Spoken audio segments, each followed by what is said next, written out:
นมัสการพระคุณเจ้าคณาจารย์และแขกผู้มีเกียรติทุกท่านครับวันนี้เราเริ่มต้นจากมาเล่าสู่กันฟังอันนี้อย่านึกว่าเป็นการเลคเชอร์นะครับเนาะไม่ใช่การสอนครับวันนี้ผมเล่าสู่ฟังถ้าท่านผู้ฟังอยากให้ผมหยุดเพื่อถามสามารถหยุดผมได้นะครับแล้วก็จะได้ตอบคำถามได้ครับผมเรามักจะได้ยินเรื่องสเต็มเซลล์ซึ่งสเต็มเซลล์ที่เราได้ยินมักจะถูกมองในแง่มุมของเซลล์มหัศจรรย์ที่ทำหน้าที่คอยซ่อมและฟื้นร่างกายของคนเราใช่ไหมครับวันนี้เรากลับมาเข้าใจแล้วก็มองความเป็นจริงที่เกี่ยวข้องกับเซลล์ครับผมครับลองจินตนาการครับผมถ้ามีอนุภาคที่เรามองไม่เห็นในความเป็นจริงแล้วที่บอกว่าว่างอยู่คือมีอนุภาคเยอะแยะไปหมดเลยตอนที่อนุภาคเขาอยู่ใกล้กันแล้วเขาอยู่กันพอดีเขาจะเคลื่อนที่เข้าใกล้กันครับผมพอเขาเคลื่อนที่เข้าใกล้กันสิ่งที่เราจะมองเห็นก็คือเขาจะเคลื่อนที่เข้าไปอยู่ใกล้กันแล้วก็อยู่กันพอดีในทางฟิสิกส์เราสามารถวัดระยะที่เขาเคลื่อนที่เข้าไปอยู่ใกล้กันแล้วอยู่กันอย่างพอดีตอนที่เขาอยู่เดี่ยวๆครับผมระบบแบบนี้พลังงานสูงครับเขาอยู่เองไม่ได้เขาเคลื่อนที่ไปอยู่ด้วยกันแล้วก็อยู่กันเป็นกลุ่มเราเลยเห็นพลังงานเขาลงมาต่ำสุดเห็นไหมครับเราจะเห็นเราเรียกเป็น energy diagram เห็นไหมครับเขาจะบอกว่าตำแหน่งที่เขาไปอยู่ใกล้กันมากที่สุดหรือชิดกันมากที่สุดพลังงานเขาจะต่ำสุดพอเขาอยู่ในสถานะพลังงานต่ำสุดเขาก็จะเกิดระบบแบบนี้ครับสืบเนื่องต่อไปอีกจนกระทั่งเกิดรูปนี้รูปที่อยู่ทางที่ผมชี้นะครับมองเห็นไหมครับทางด้านนี้นะครับเนี่ยแล้วก็เกิดโมเลกุลใหญ่ขึ้นจนกระทั่งเราเริ่มมองเห็นได้ด้วยตาระบบเหล่านี้ครับเข้ามาอยู่ด้วยกันอย่างพอดีตอนที่เขาอยู่ใกล้กันมากที่สุดเขาจะมีพลังงานต่ำสุดระบบอยู่ด้วยกันได้พอดีแต่ถ้าเขาอยู่ใกล้กันมากเกินไปเขาอยู่ด้วยกันไม่ได้ครับเขาผลักกันเขาเริ่มแยกออกจากกันอีกสรรพสิ่งเขาเป็นอยู่อย่างไงครับตอนที่เขาเป็นอนุภาคเดี๋ยวเขาเคลื่อนที่เข้าไปอยู่ใกล้กันเดี๋ยวเขาก็ผลักกันแต่เขาจะไปอยู่จุดหนึ่งที่เขาอยู่กันได้อย่างพอดีพลังงานของระบบต่ำสุดจึงเกิดการปรากฏเป็นรูปได้ไม่ว่าจะเป็นรูปที่อยู่ในรูปของโมเลกุลนะครับยกตัวอย่างเช่นไฮโดรเจนอย่างที่ผมให้ดูเราเห็นพลังงานระยะห่างที่เขาอยู่กันเนี่ยมัน74 พิโคเมตรเล็กไหมครับพิโคเมตร10 ลบ 12ถ้าโมเลกุลเขามาอยู่รวมกันแล้วเกิดเป็นภาพใหญ่ขึ้นเราจะเห็นก็เป็นแบบนี้ครับผมเขาสามารถเกิดเป็นภาพที่เรามองเห็นได้ซึ่งจริงๆแล้วภาพที่เรามองเห็นอยู่เนี่ยเป็นลักษณะของโมเลกุลของไขมันเราเรียกฟอสโฟไลปิดมาเรียงกันเป็นถุงอย่างนี้ครับผมเนี่ยเป็นถุงอย่างนี้เขามีได้หลากหลายรูปพันสันฐานอันนี้ขึ้นอยู่กับว่าเขาอยู่ในสถานะพลังงานแบบไหนเอาเข้าจริงพลังงานยึดเหนี่ยวของระบบพลังงานยึดเหนี่ยวของระบบก็คือพลังงานที่สสารเข้ามาอยู่ใกล้ชิดกันพอดีเนี่ยสำคัญมากและบอกถึงสถานะตอนที่เขามารวมกันเป็นภาพจำลองอย่างที่เราทำในห้องทดลองก็คือดูนี่ครับผมเราจะเห็นเขาเป็นรูปต่างๆในความเป็นจริงรูปเหล่านี้สอนให้เรารู้ว่าเซลล์เขาสามารถมีรูปร่างเปลี่ยนไปมาโดยเปลี่ยนพลังงานยึดเหนี่ยวและเมื่อใดก็ตามที่เราพยายามจะทำให้เข้าใกล้กับชีวิตจริงมากขึ้นเช่นดูรูปนี้ครับเราเริ่มใส่โปรตีนเข้าไปในระบบเพื่อให้เห็นการทำงานของถุงเมื่อกี้เนี่ยให้ใกล้เคียงกับชีวิตเราเริ่มเห็นกิจกรรมของชีวิตเกิดขึ้นเป็นบางเรื่องนะครับถัดมาครับเรามาดูถ้าเขาเป็นเซลล์เขาก็จำลองคล้ายๆกับถุงที่ผมทำขึ้นเมื่อกี้เห็นไหมฮะแต่ว่าเขามาอยู่กันเองโดยธรรมชาติพอเขามาอยู่กันเองเป็นธรรมชาติเขาอยู่กันยังไงครับเขาอยู่เป็นระบบเลยเห็นไหมครับ เซลล์เขาก็จะถูกแบ่งเป็นส่วนที่แยกออกจากสิ่งแวดล้อมภายนอกด้วยเยื่อหุ้มเซลล์เราเรียกว่าเมมเบรนตรงนี้ครับที่ผมชี้นะฮะแล้วก็มีส่วนที่อยู่ข้างในเรียกว่าไซโตพลาซึมในไซโตพลาซึมเขาจะมีอวัยวะพิเศษของเขาที่อยู่ข้างในแล้วก็มีนิวเคลียสเราถูกสอนว่านิวเคลียสคือศูนย์บัญชาการชีวิตคำถามของเราก็คือถ้าเขาเป็นศูนย์บัญชาการชีวิตถ้าดึงเขาออกมาข้างนอกเขาก็ต้องมีชีวิตอยู่ใช่ไหมครับเราทำอย่างนี้ครับผมเราดึงนิวเคลียสออกมาจากเซลล์ครับก็เลยได้นิวเคลียสและซากของเซลล์นั่นก็คือถุงเฉยๆใช่ไหมครับซึ่งกลับไปคล้ายกับถุงที่ผมสร้างขึ้นที่เล่าให้ดูโชว์แสดงให้เห็นตอนต้นเห็นไหมครับปรากฏว่านิวเคลียสก็ไม่มีชีวิตนิวเคลียสก็ไม่มีชีวิตถุงก็ไม่มีชีวิตเมื่อใดก็ตามที่ดึงเขาออกมาจากระบบที่พอดีและสมบูรณ์ความเป็นชีวิตไม่มีอยู่ความเป็นชีวิตไม่มีอยู่ต่อครับผมสงสัยต่อว่าถ้าเรารู้ซีเควนซ์หรือรู้ลำดับของเบสนิวคลีอิกแอซิดเบสของ DNA เราก็วิเคราะห์พอวิเคราะห์เสร็จเรียบร้อยเราก็รู้เรื่องยีนรู้เรื่องอะไรต่อมีอะไรสมบูรณ์แบบเลยแต่เมื่อใดก็ตามที่เขาอยู่ในสิ่งแวดล้อมที่ไม่เหมาะสมเขาไม่มีชีวิตครับผมเขาไม่ทำอะไรเลยเขาจะมีชีวิตและแสดงกิจกรรมก็ต่อเมื่อเขาถูกกลับเข้าไปอยู่ในสิ่งแวดล้อมที่สมบูรณ์เหมือนเดิมที่เป็นอยู่มาเราเลยทำไงครับเราดึงนิวเคลียสของเซลล์ออกเหลือแต่ถุงเซลล์เสร็จแล้วเราก็ไปเก็บไข่ก็คือเซลล์ไข่เนาะแล้วก็มาดึงนิวเคลียสออกแล้วก็เปลี่ยนเอานิวเคลียสที่เราเก็บมาจากเซลล์ใดๆใส่เข้าไปในเซลล์ไข่เพื่อดูว่าเขาทำอะไรเขากลับไปเป็นเซลล์ตัวอ่อนครับเขากลับมามีชีวิตเพิ่มจำนวนได้เห็นไหมแล้วเราสามารถจะศึกษาต่อไปได้ว่าจริงๆชีวิตในความเป็นจริงอ่ะถึงแม้เราบอกว่าเซลล์เป็นชีวิตชนิดเดียวที่มีอยู่ในร่างกายมนุษย์ก็ตามแต่ในความเป็นจริงแล้วเขาไม่ได้มีชีวิตในคอนดิชันใดๆก็ได้เขามีคอนดิชันที่สมบูรณ์ของเขาอยู่และสิ่งที่ผมกำลังเล่าเมื่อกี้ก็คือไม่ว่าจะทำในคอนดิชันใดก็ตามถ้าเขาอยู่ในสิ่งแวดล้อมที่เขาrecognizeเขาจะกลับไปเป็นสิ่งแวดล้อมเดิมและมีชีวิตได้การศึกษาเนี้ยสอนให้เราได้กลับมาทบทวนว่าเราสอนอะไรนักเรียนฮะเราสอนเซลล์ยังไงนอก็เลยได้เข้าใจว่าเราไม่ได้สอนชีวิตให้นักเรียนน่ะเราสอนให้เด็กจำได้ว่าซากเซลล์เป็นอย่างนี้ซากเซลล์เป็นอย่างนี้ครับเราก็เลยไม่เขาก็เลยอาจจะไม่ได้เข้าใจชีวิตอันนี้ก็อาจจะเห็นได้นะครับดูภาพนี้ครับผมเมื่อกี้มองภาพออกไหมครับผมสร้างถุงไขมันใส่โปรตีนเข้าไปที่เยื่อหุ้มของถุงไขมันแล้วก็บอกว่าอันเนี้ยเข้ามาอยู่กันพอดีเป็นถุงอย่างนั้น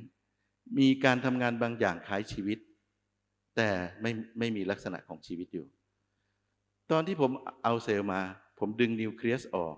เหลือนิวเคลียสกับซากของเซลล์ใช่ไหมครับก็คือถุงที่มีอย่างอื่นครบยกเว้นไม่มีนิวเคลียสนิวเคลียสก็ไม่แสดงคุณสมบัติของชีวิตถุงก็ไม่แสดงคุณสมบัติของชีวิตแต่ถ้าเมื่อใดก็ตามที่ผมใส่กลับเข้าไป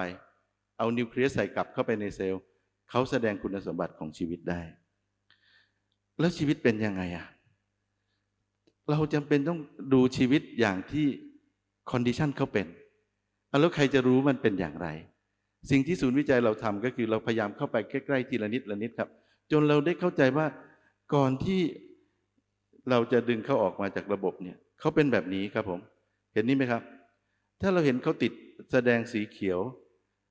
มองออกไหมครับที่อยู่รอบๆเนี่ยครับผมสีเขียวคือส่วนที่เป็นโครงร่างของเซลล์ส่วนที่เป็นจุดสีเหลืองๆครับผมจุดที่เป็นสีเหลืองๆเป็นออร์แกเนลที่อยู่ภายในเซลล์หรือเป็นสิ่งที่เซลล์ทำงานอยู่ถ้าเป็นสีตรงคล้ำๆตรงกลางตรงนี้ครับตรงนี้คือนิวเคลียสของเซลล์แล้วเราก็จะเห็นว่าในนิวเคลียสของเซลล์ก็จะมีตำแหน่งที่มีแสงสี สีเขียวๆฟ้าๆเนี่ยครับเขาคือส่วนที่นิวเคลียลัสมันเป็นตำแหน่งที่เซลล์ใช้สำหรับทำให้ RNA เขาเป็น mature RNA เห็นไหมครับกระบวนการพวกนี้มันถูกวางไว้ให้ถูกที่ถูกทางนะฮะไม่ได้วางตรงใดก็ได้ผิดที่เมื่อใดไม่ฟังก์ชันผิดที่เมื่อใดเครียดผิดที่เมื่อใดเป็นแผลผิดที่เมื่อใดเป็นโรคคือเราเห็นสิ่งนี้ฮะเราได้เห็นสิ่งนี้เมื่อกี้ตอนที่เซลล์เขาเรียงกันเดี่ยวเราก็จะเห็นว่าเซลล์เขาเป็นไงนะอยู่ด้วยกันคุยกันใช่ไหมครับแต่วันไหนที่เซลล์เขาอยู่ในภาวะเครียดสังเกตเห็นเซลล์ไหมครับเมื่อกี้เราจะเห็นเซลล์ภายในเนี่ยเขาเป็นเหมือนดอกไม้เลยเห็นไหมครับมีนิวเคลียสอยู่ตรงกลางแล้วมีสีเหลืองล้อมเขาอยู่ใช่ไหมครับแล้วมีนิวเคลียสอยู่รอบๆดูตอนที่เขาเครียดครับผมเห็นนี่ไหมสีต่างๆเหล่านั้นเปลี่ยนไปไหมครับเปลี่ยนไปเขาเปลี่ยนไปเขาเปลี่ยนไปเราพยายามศึกษาอย่างไงครับจนเราพยายามเข้าไปถึงสภาวะที่เซลล์เปลี่ยนเมื่อใดคอนดิชันแบบไหนเปลี่ยนคอนดิชันเราเป็นคนกำหนดได้ใช่ไหมครับอันนี้คือวิธีการที่ทำให้เราเข้าถึงว่าเซลล์คืออย่างไรเซลล์คืออย่างไรพอเราเข้าถึงกระบวนการและมองว่าชีวิตเขามี conditions เขามีตำแหน่งเทียบกับฟังก์ชันผิดที่ไม่ฟังก์ชันเซลล์นะผิดอะไรก็ตามที่อยู่ในเซลล์ที่เขาผิดที่เขาทำงานผิดไปจากปกติที่เขาเป็นภาวะผิดปกติเหล่านั้นจะพาเซลล์ไปที่ไหนครับภาวะเครียดภาวะเสื่อมสภาพภาวะเกิดแผลและเตรียมเป็นโรคและสุดท้ายเข้าสู่ภาวะการเกิดโรคอันนี้ครับอันสิ่งที่เราเห็นเมื่อกี้ดูที่ตัวเซลล์โดยตรงใช่ไหมครับจริงๆแล้วตอนที่เซลล์เขาทำงานนะตอนที่เซลล์เขาทำงานเซลล์คือชีวิตเลยครับผมจินตนาการง่ายๆ1เซลล์คือ1ชีวิตเขาทำไงครับตอนที่เขาทำกิจกรรมเนี่ยเขาสร้างขยะด้วยเขาสร้างขยะด้วยเขาจะต้องจัดการขยะเขาครับผมเขาต้องเอาออกเขาออกไปที่ไหนส่งออกไปนอกเซลล์เพื่อให้เขาปลอดภัยใช่ไหมอันนี้คือธรรมชาติของชีวิตมันเป็นอย่างนั้นนะเราไม่สามารถที่จะบอกว่าไม่เป็นไรเดี๋ยวเราก็กินใช้สร้างค้างไว้นี่แหละสุดท้ายเป็นไงนะขยะล้นเราเป็นไงครับอยู่ได้ไหมไม่ได้เขาเป็นอย่างนี้ครับเขาใช้มีขยะเกิดขึ้นรีไซเคิลไม่หมดเอาออกไปข้างนอกเราเรียกเมตาบอไลต์คือสารที่เซลล์ปล่อยออกมาที่เหลือจากกระบวนการใช้งานและโดยทั่วๆไปมักจะไม่ค่อยถูกใช้งานหรือมันใช้งานไม่ได้เพราะว่าเขาทำงานไม่ปกติเราเรียกเมตาบอไลต์เราศึกษายังไงกระบวนการศึกษาพวกนี้เราศึกษามาจาก1ดูว่าใครล่ะที่ทำหน้าที่เปลี่ยนสารที่เขาได้รับเข้าไปนั่นก็คือสารอาหารใช่ไหมครับไปเป็นพลังงานไปเป็นสารชีวโมเลกุลที่ระบบจะเอาไปใช้ต่อโมเลกุลที่ทำคือโปรตีนเขาถูกควบคุมจากยีนเห็นไหมครับเมื่อกี้ยีนอยู่ที่ไหนนะอยู่ที่ DNA อยู่ที่ DNA ใช่ไหมครับอยู่ที่ผมทำให้ดูเมื่อกี้ที่เป็นสายยาวๆนะมันจะมียีนอยู่บนนั้นยีนก็ควบคุมการสร้างโปรตีนแต่เขาควบคุมได้ตอนไหนควบคุมในคอนดิชันที่เหมาะสมถ้าเป็นชีวิตแต่ถ้าเป็นห้องทดลองเราก็บอกว่าเป็นไงนะเราอยากให้เอ็กซ์เพรสเราก็ใส่ทุกคอนดิชันเข้าไปแล้วก็เห็นการเอ็กซ์เพรสใช่ไหมการแสดงออกของเขาแต่ว่าชีวิตจริงกับชีวิตในห้องทดลองเหมือนกันไหมไม่เหมือนกันผมก็งงกับตัวเองมาเป็นพักใหญ่เพราะว่าผมก็ทำอย่างนี้มานานแล้วผมก็เลยเริ่มรู้ว่าอ๋อชีวิตจริงเขามีครูของเขาอยู่นะมีเงื่อนไขมีภาวะอยู่เราทำไงครับผมเราก็เลยเก็บส่วนที่เซลล์ปล่อยออกมานอกเซลล์เราเรียกว่าสารละลายที่อยู่ระหว่างเซลล์ภาษาที่เราใช้เราเรียกว่า intercellular fluid เป็นของเหลวที่อยู่รอบๆเซลล์ครับผมเราเก็บตรงนั้นมาวิเคราะห์เราก็จะเห็นอย่างไงครับเทคนิคที่เราวิเคราะห์เราเรียกว่า proteomics เป็นการศึกษาโปรตีนที่เซลล์ปล่อยออกมาจากตัวเขาเข้าสู่ระบบของเหลวที่อยู่รอบๆตัวเขาที่ผมเรียกว่า biofluid หรือ intercellular fluid นะครับพอเราวิเคราะห์เสร็จเราก็จะเห็นโปรตีนในยุคแรกๆเราดู1โปรตีนเพราะว่าเราไม่มีความชำนาญที่จะแยกโปรตีนทีละหลายๆพันโมลโปรตีนในยุคเทคโนโลยีหลังเราสามารถแยกโปรตีนได้ครั้งหนึ่งละได้หนึ่งการศึกษาเนี่ยได้มากกว่า 2,000 ชนิดได้มากกว่า 2,000 ชนิดเป็นไงนะไม่ใช่1โปรตีนละแต่เขาทำอะไรก็ไม่รู้ก็ปล่อยออกมาเราบอกว่าเราแยกได้มากที่สุด 2,000 ถ้าแยกได้1ชนิดเราบอกว่าเขาทำอย่างนู้นอย่างนี้ใช่ไหมครับถ้าแยกได้ 2,000 เราจะเริ่มรู้ว่าผลรวมของการทำงานของเขาทั้งหมดเนี่ยเขาทำอะไรเราเริ่มเข้าใจเรื่องนี้ใช่ไหมครับเพราะฉะนั้นถ้าเราแยกโปรตีนได้เยอะขึ้นได้ตามเงื่อนไขที่มันควรเป็นเราเริ่มรู้ว่าเซลล์เขาทำอะไรเขาปล่อยอะไรออกมาเราเรียกโปรทีโอมิกส์ถ้าเขาปล่อยออกมาเสร็จเขาเปลี่ยนสารที่อยู่รอบๆสิ่งแวดล้อมรวมถึงที่เขาทำเป็นขยะค้างอยู่ข้างในเซลล์เขาออกมาด้วยเราวิเคราะห์สารกลุ่มนั้นเราเรียกว่าเมตาโบไลต์คือสารเป็นไงนะที่ค้างจากกระบวนการเผาผลาญเป็นสารที่ค้างอยู่จากกระบวนการเผาผลาญกระบวนการที่เราวิเคราะห์สารกลุ่มนั้นเราเรียกว่า metabolomics เพราะฉะนั้น metabolomics proteomics มันเป็นเทคโนโลยีที่สามารถศึกษาสิ่งแวดล้อมที่อยู่รอบๆเซลล์หรืออยู่ภายในเซลล์เพื่อรักษาโครงสร้างและหน้าที่ของเซลล์ด้วยเราเรียก metabolomics โอมิก2โอมิกเนี่ยช่วยอย่างน้อยที่สุดในแลบที่ยากจนอย่างที่เราเป็นอยู่สามารถเข้าถึงองค์ความรู้ของชีวิตอันนี้ไม่ต้องแลบชั้นแบบทุนแบบรัฐบาลซัพพอร์ตอะไรนะทุนหาเช้ากินค่ำอย่างที่ผมทำเนี่ยก็สามารถทำได้นะครับเราก็เลยได้เข้าใจและเทคโนโลยีที่เราเลือกใช้มันเป็นเทคโนโลยีที่เราเรียกว่าเป็น biophysical technique ซึ่งมันเป็นเทคนิคที่มีความแม่นยำสูงมากแต่ต้องอาศัยความอดทนแบบไหนอะไม่ใช่อดทนธรรมดาต้องอย่างอดทน เพราะเราวิเคราะห์ครั้งละหลายพันโมเลกุลใช่ไหมครับ1โมเลกุลก็เวียนหัวเนาะอันนี้หลายพันพร้อมๆกันพอมีหลายพันโมเลกุลพร้อมๆกันสิ่งที่ช่วยพวกเรามากในยุคปัจจุบันก็คือคอมพิวเตอร์ bioinformatics ที่ช่วยเรา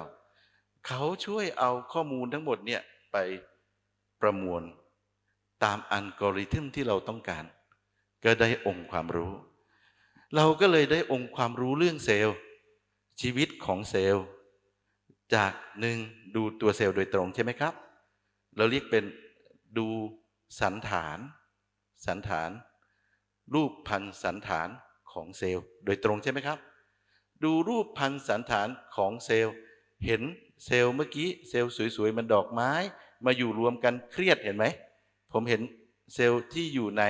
สถานะพลังงานต่างๆกันการที่เขาสวยเขาเครียดจริงๆสิ่งที่เราวัดได้และเห็นได้ชัดเจนก็คือพลังงานของระบบเขาไม่เท่ากันครับผมเมื่อใดก็ตามที่พลังงานต่ำก็คืออยู่ที่เวลเมื่อกี้เห็นไหมครับที่ต่ำสุดเมื่อกี้เนี่ยเขาจะมีรูปร่างสวยๆแต่เมื่อใดก็ตามที่เขาเป็นกันนะเวลเขาขยับขึ้นเข้าไปใกล้ๆแกน x เมื่อกี้เขากระตุ้นฮะเขาไม่สวยฮะเขาบู้บี้เขาเครียดเขาปล่อยแสงบางสีที่เราไม่อยากเห็นอันนี้คือเซลล์เขาเป็นอย่างนั้นอันนี้เราเห็นที่ตัวเซลล์แล้วเขาทำอะไรทำอะไรก็จะรู้เมื่อไหร่นะต้องรู้จักโปรทีโอมิกส์อีกทีนะโปรทีโอมิกส์คืออะไรนะก็คือดูว่ายีนเขาควบคุมไม่สร้างใช่ไหมสร้างเสร็จทำงานได้ไหมทำงานไม่ได้ก็ได้ทำงานได้ก็ได้แต่อันที่ทำไม่ได้มักจะถูกส่งออกมาหรืออันที่ส่งออกมาเพื่อไปทำกิจกรรมเฉพาะก็ถูกส่งออกมามันไปอยู่ตรงไหนนะครับไบโอฟลูอิดก็คือส่วนที่เป็นน้ำที่อยู่รอบๆเซลล์ใช่ไหมครับ กระบวนการที่โปรตีนเหล่านี้ทำงานและเปลี่ยนสารพวกนั้นไปเป็นสารที่เหลือจากการเผาผลาญเรียกว่าเมตาบอลมิกส์เนาะสรุปผมมีกระบวนการเข้าถึงองค์ความรู้เรื่องเซลล์หลักๆอยู่3กระบวนการอันที่1ก็คือดูจากรูปพันธุ์สันฐานของเซลล์อันที่2ดูจากเมตาบอลมิกส์และอันที่3คือจากโปรตีโอมิกส์กระบวนการเหล่านี้ให้อะไรเราครับผมให้องค์ความรู้แล้วรู้ว่าในคอนดิชันในสภาวะแบบนี้เซลล์ทิ้งอะไรไว้บ้างในสภาวะแบบใดที่เซลล์สมบูรณ์เรามาดูครับผมกระบวนการที่เราดูภาพเซลล์ภายใต้กล้องจุลทรรศน์อันนี้เป็นกระบวนการที่ศึกษาที่เฉพาะที่มีที่เราเนาะที่เป็นศูนย์วิจัยที่นี่แหละครับที่อื่นเขาก็ไม่ค่อยดูกันอย่างนี้หรอกเพราะว่าเขาสนใจเซลล์คือหน่วยหนึ่งของชีวิตอยากสั่งให้เซลล์ทำอะไรก็กระตุ้นอย่างนู้นอย่างนี้เอาแต่เราไม่สนใจอย่างนั้นฮะเราสนใจชีวิตอย่างที่เขาเป็นและอยู่ในสิ่งแวดล้อมที่ควรเหมาะสมที่เขาควรจะอยู่มันเลยทำให้ผมเข้าใจอะไรนะเข้าใจว่าอะไรกระตุ้นให้เขาอยู่ในภาวะถูกกระตุ้นและเตรียมเป็นโรคหรือกำลังจะเกิดโรคหรือเป็นโรคอะไรเป็นภาวะที่ทำให้กระบวนการเหล่านั้นสามารถย้อนกลับไปภาวะสมบูรณ์ได้อันนี้คือสิ่งที่เราค้นพบที่ศูนย์วิจัยเราเริ่มรู้ว่าเซลล์ถูกกระตุ้นให้เดินหน้าเข้าสู่ภาวะเสื่อมสภาพเตรียมเป็นโรคและเป็นโรคในขณะเดียวกันเขาถอยย้อนกลับมาที่ภาวะสมบูรณ์ได้ด้วยเอาแล้วทำไมเราถึงแก่เราทำไมถึงป่วยเราทำไมถึงเป็นนู่นเป็นนี่ถ้ากรณีเช่นนี้เราต้องไม่เป็นอะไรเลยถูกไหมครับแล้วเราต้องสาวตลอดกาลหรือหนุ่มตลอดกาลถูกไหมครับมันมีขั้นตอนที่จำกัดไม่ให้ระบบเคลื่อนที่อย่างนี้ได้เราเรียกว่าขั้นตอนจำกัดกระบวนการ approach เซลล์หรือการศึกษาเซลล์แบบนี้มันเลยทำให้เราเข้าใจว่าอะไรเป็นขั้นตอนจำกัดที่ทำให้เขาไม่สามารถกลับเข้าสู่โปรแกรมหรือกลับเข้าสู่ความสุขสมบูรณ์เบื้องต้นของเขาได้ครับผมคราวนี้กล้องจุลทรรศน์ที่เรามีถ้าท่านมีโอกาสก็แวะไปดูที่โรงเรียนนะฮะกล้องจุลทรรศน์ที่ผมตั้งโชว์อยู่เนี่ยอันนั้นผมซื้อตอนสมัยผมยังหนุ่มๆนะอันนี้ซื้อด้วยเลือดและเนื้อเหมือนกันหลายล้านนะกล้องเนี่ยแต่ผมรู้ว่าผมซื้อมันหลายล้านก็จริงนะผมใช้ไม่กี่ฟังก์ชันนะผมน่าจะใช้ไม่ถึงแสนน่ะผมก็เลยเป็นไงนะคิดว่าจะต้องทำกล้องขึ้นเพื่อไม่ต้องจ่ายล้านน่ะแต่จะขอแค่หมื่นหน่อยก็พอเงี้ยผมก็เลยสร้างกล้องขึ้นเราทำกล้องจุลทรรศน์เองเพื่อที่จะใช้ให้นักเรียนเรียนเพื่อที่เขาจะได้ไม่กลัวเทคโนโลยีเนาะอันนี้ครับแต่สามารถจะดูเซลล์ได้อย่างนี้นะครับกล้องที่ใช้มันต่างจากกล้องทั่วๆไปตรงที่เลนส์วัตถุมันไปอยู่ข้างล่างครับผมปกติกล้องจุลทรรศน์เลนส์วัตถุจะอยู่ข้างบนเนาะแล้วก็ตาก็จะอยู่ต่อจากเลนส์วัตถุมาใช่ไหมครับแต่กล้องเนี้ยเราทำให้มันไปอยู่ข้างล่างครับแล้วก็สามารถที่จะเห็นเซลล์ที่ยังอยู่ในสิ่งแวดล้อมที่เรากำลังศึกษาได้โดยไม่ต้องสัมผัสเขาเลยเพราะฉะนั้นเราแค่แอบดูที่สำคัญมากเลยนะการที่เราแอบดูกับการที่เราตั้งใจดูไม่เหมือนกันผมเริ่มต้นมาจากตั้งใจดูเพราะผมอยากรู้มันคืออะไรเป็นกิเลสเนาะผมอยากมากเลยผมนั่งเฝ้าดูมันก็เห็นอย่างที่ผมอยากเห็นนะผมอยากเห็นอะไรผมก็เห็นอย่างนั้นนะผมก็เริ่มรู้สึกว่าหรือว่าผมมีอิทธิพลต่อสิ่งที่ผมอยากดูผมก็เลยเริ่มใหม่บอกว่าผมไม่อยากดูก็ได้ให้คนอื่นดูแต่ผมแค่ขอไปอ่านทีหลังผมก็ได้เห็นสิ่งอะไรที่ต่างไปจากที่ผมตั้งใจดูมันก็เลยสอนให้ผมได้รู้ว่าอ๋อมันมีบางอย่างนะที่มันไม่รู้จะอธิบายว่ายังไงมันมีบางอย่างที่บอกว่าถ้าเราอยู่เรามีพลังงานเรามีอิทธิพลเราอยากอย่างนี้เขาก็ represent สิ่งที่เราต้องการเห็นได้เหมือนกันมันหมายถึงอะไรมันหมายถึงว่าจริงๆแล้วเขาเป็นชีวิตนั่นแหละ เขามีคอมมูนิเคชันกับสิ่งแวดล้อมใช่ไหมเนี่ยเราเลยได้รู้ว่าเซลล์เป็นชีวิตและเขาสื่อสารกันเขาสื่อสารกันยังไงอะถ้าดูในระบบเราก็จะเห็นเดี๋ยวจะเห็นในระบบนะครับ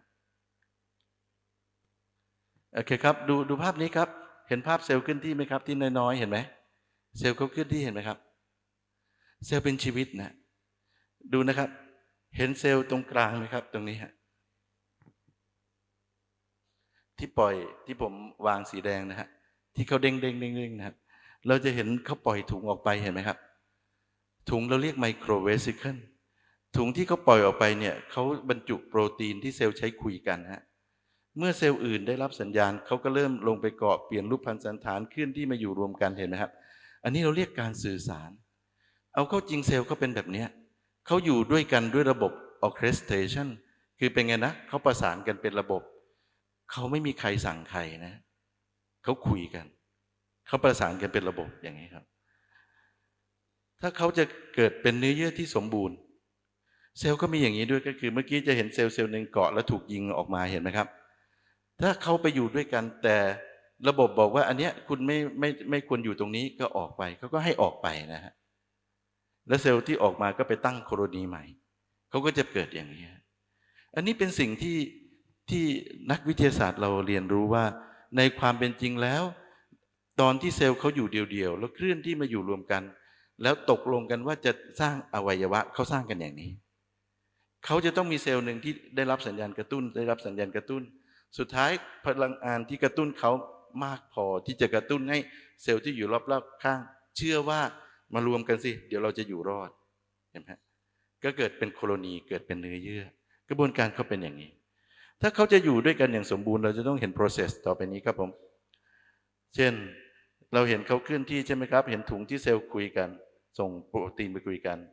เห็นเซลล์เริ่มเคลื่อนที่มาอยู่ด้วยกันเราจะเห็นอันนี้ครับตอนสุดท้ายที่เขาอยู่ด้วยกันเนี่ยตรงนี้เราเรียกเป็นสะพานหรือเป็นแขนที่เซลล์ยื่นไปจับกับเซลล์อื่นเราเรียก intercellular bridge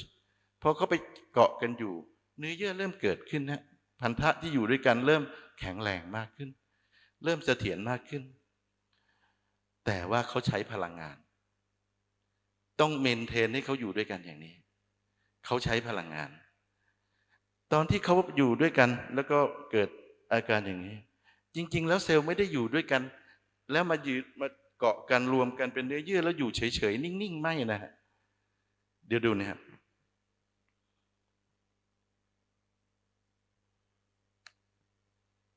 เห็นไหมครับถ้าเราเอากล้องจ่อไปที่มือเราจะเห็นโครงสร้างเนื้อเยื่อที่เป็นเส้นๆอยู่แต่เห็นเซลล์เคลื่อนที่ไหมครับในความเป็นจริงแล้วเซลล์ที่อยู่ในระบบร่างกายเราก็เคลื่อนที่ตลอดเวลาครับผมเขาเคลื่อนที่ตลอดเวลาเขาเข้าและออกจากเนื้อเยื่อได้เป็นเรื่องปกติอันนี้เราเรียกว่าชีวิตของเซลล์อันนี้ถ้าเขาอยู่ตรงนี้เขาก็ออกไปเขาเข้ามาได้เขาออกไปทำอะไรอ่ะคำถามก็คือทำไมต้องออกไปทำไมไม่อยู่กับที่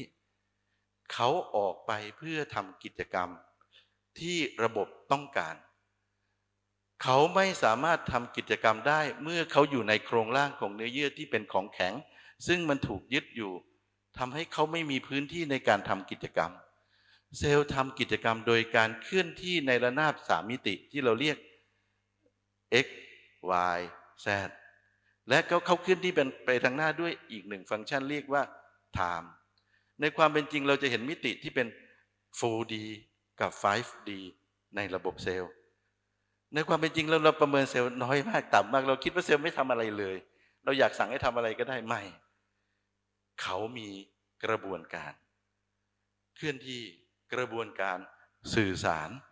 และสิ่งที่เราวัดได้ชัดเจนก็คือถ้าเราเข้าใจกระบวนการอย่างที่ผมเล่าตอนต้นคือวัดพลังงานเป็นเราจะเริ่มรู้ว่าระบบเขาอยู่กันอย่างไรเขากำลังจะทำอะไรเราก็จะได้เห็นภาพนี้ครับผมดูนี่ครับสมมุติว่าเมื่อกี้ผมดู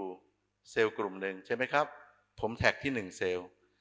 เขาเคลื่อนที่ในระนาบ x y z และ t ก็คือเขาเคลื่อนที่